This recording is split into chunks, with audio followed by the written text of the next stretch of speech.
Bonjour, dans cette vidéo, on va essayer de reprendre le schéma sur la typologie des conflits dans le monde. Typologie, ça veut dire qu'on va essayer de trier en fonction de caractères particuliers. Alors, d'abord, on peut essayer de voir selon la durée. Si l'on prend la durée, dans ce cas-là, on va d'abord mettre en avant ceux qui ont une durée courte. On parle alors de guerre d'intervention ou d'intervention ponctuelle. On peut aussi identifier des conflits à la durée longue, c'est-à-dire des conflits dont la résolution est difficile, avec des acteurs multiples et même à différentes échelles. On verra le conflit syrien par exemple depuis 2011 ou encore le conflit que nous avons vu entre l'Ukraine et la Russie depuis 2014 avec des acteurs multiples, avec des causes multiples. Enfin, il peut y avoir des conflits très longs, une durée très longue, avec qu'on peut considérer comme des conflits quasi insolubles. C'est par exemple le cas des conflits israélo-arabes et israélo-palestiniens depuis 1948, que l'on verra beaucoup plus loin dans le cours, ou encore le conflit autour de la région du Cachemire entre le Pakistan et l'Inde depuis l'indépendance 1947. Alors ça fait déjà 70 ans que ce conflit perdure sans solution à court terme. On peut aussi envisager ces conflits selon l'intensité. Alors, deux classements existent actuellement en fonction de l'intensité. D'abord, le classement de l'université d'Uppsala et l'université d'Harvard, Uppsala en Norvège. Alors, cette université et l'université d'Harvard distinguent deux types de conflits. D'abord, les conflits majeurs ou guerres. Ils représentent plus de 1000 morts annuels. Et les conflits mineurs pour qualifier les conflits entre 25 et 1000 morts annuels. Selon le CIPRI, qui est l'Institut de recherche internationale sur la paix de Stockholm, de l'université de Stockholm, en fait, lui distingue trois types de conflits. Alors, il distingue d'abord les conflits armés majeurs, c'est ceux qui ont plus de 10 000 morts annuels. On pourrait par exemple voir le conflit au Yémen. On distingue ensuite les conflits armés de forte intensité, de 1000 à 9999 morts annuels. Et enfin, les conflits armés de faible intensité, entre 25 et 999 morts. Exemple du conflit au Darfour par exemple. Enfin, on peut distinguer selon l'échelle. Alors on peut avoir une échelle locale, c'est-à-dire des conflits qui ont, alors c'est souvent des problèmes extrêmement isolés, des conflits isolés, comme par exemple le conflit au Darfour. Pas d'implication plus large. Des conflits régionaux, là aussi des conflits avec des implications assez limitées, comme par exemple le conflit frontalier entre l'Érythrée et l'Éthiopie. Pour les problèmes, les conflits régionaux, on est souvent sur des conflits frontaliers. Mais attention, des conflits frontaliers peuvent aussi avoir des dimensions internationales. Songez par exemple à la question de la Corée. Enfin, des conflits multiscalaires. Alors là, on est sur des conflits aux dimensions multiples, multiscalaires.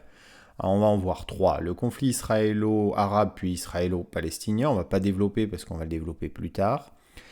C'est un exemple des tensions, par exemple, au mur des Lamentations et de l'esplanade des mosquées à échelle locale. Les conflits avec les États voisins et les territoires palestiniens à échelle un peu plus large, échelle régionale. Enfin, l'intervention des puissances régionales et mondiales, comme par exemple l'Iran et l'Arabie saoudite qui sont impliqués dans ce conflit, ou encore les États-Unis. Donc vous voyez que là, on est véritablement à échelle mondiale. Donc depuis l'esplanade des mosquées à échelle locale jusqu'aux États-Unis à échelle mondiale, on est bien sur un conflit à multiples dimensions.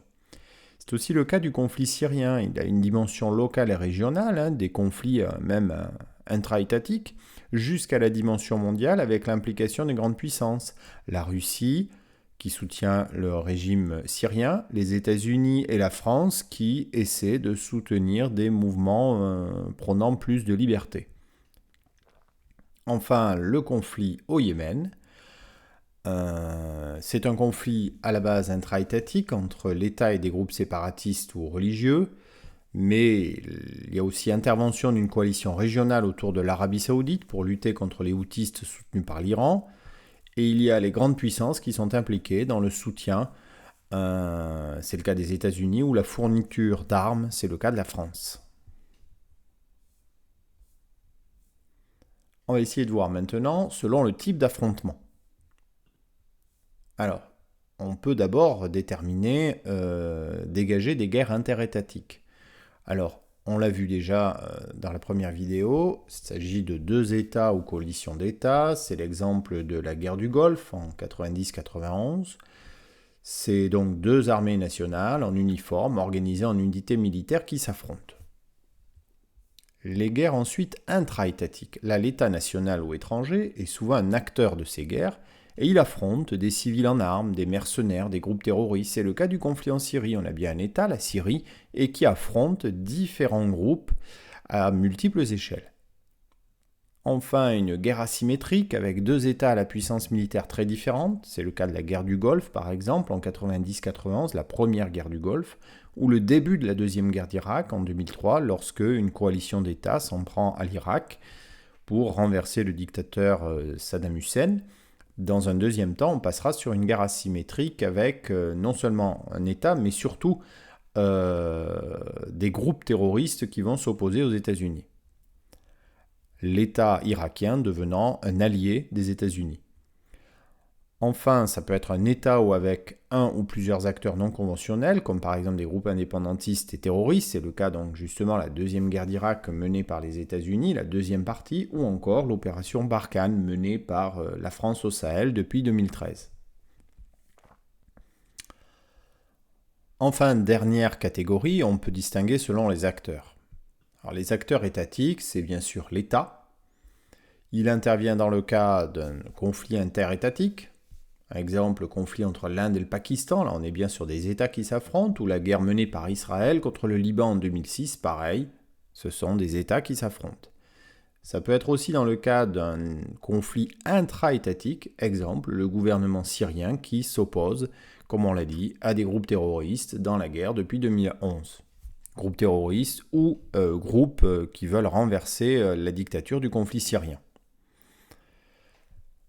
Ça peut être une coalition d'États, c'est le cas de la guerre au Yémen depuis 2014, avec une coalition autour de l'Arabie Saoudite qui s'oppose aux rebelles houthistes, aux religieux qu'ils considèrent trop proches de l'Iran.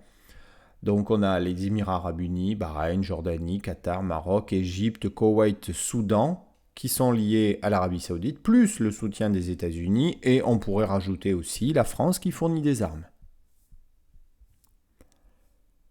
Enfin, les acteurs non conventionnels, nombreux. Donc d'abord les groupes terroristes, alors on peut en citer quelques-uns, comme Al-Qaïda par exemple. Souvenez-vous, ils sont responsables de l'attentat sur le World Trade Center en 2001. AQMI, c'est Al-Qaïda au Maghreb, rôle important au Sahel. L'opération Barkhane s'oppose à AQMI. Ou encore Daesh, qui est responsable des attentats en France en 2015-2016 et qui a conquis un territoire important en Irak et en Syrie entre 2014 et 2019. Ça peut être aussi des mouvements séparatistes, c'est le cas dans le cadre du conflit au Donbass depuis 2014, des séparatistes proches de la Russie qui veulent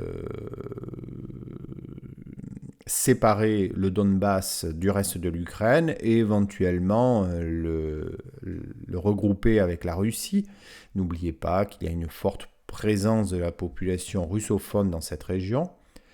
Enfin, ça peut être des rebelles sudistes au Yémen, par exemple, dans le cadre du conflit au Yémen. Des mouvements rebelles. Alors là, on ne l'a pas vu en classe, mais il s'agit par exemple des FARC, les Forces armées révolutionnaires de Colombie, en Colombie. Alors désormais, il y a un processus de paix qui est entamé, mais ils ont mené longtemps une guérilla communiste contre le gouvernement colombien. Enfin, ça peut être des mercenaires, c'est-à-dire des soldats qui vendent leurs services. Difficile de donner un exemple, mais on sait qu'ils sont assez présents un peu partout. Par exemple, on sait qu'il y en a en Libye actuellement. Alors ces mercenaires, ils viennent d'un peu tous les pays, souvent de pays en guerre, et qui ensuite se vendent au plus offrant. Donc au final, vous devez avoir un schéma comme celui-ci, assez chargé, mais qui permet de vous représenter la typologie des conflits dans le monde.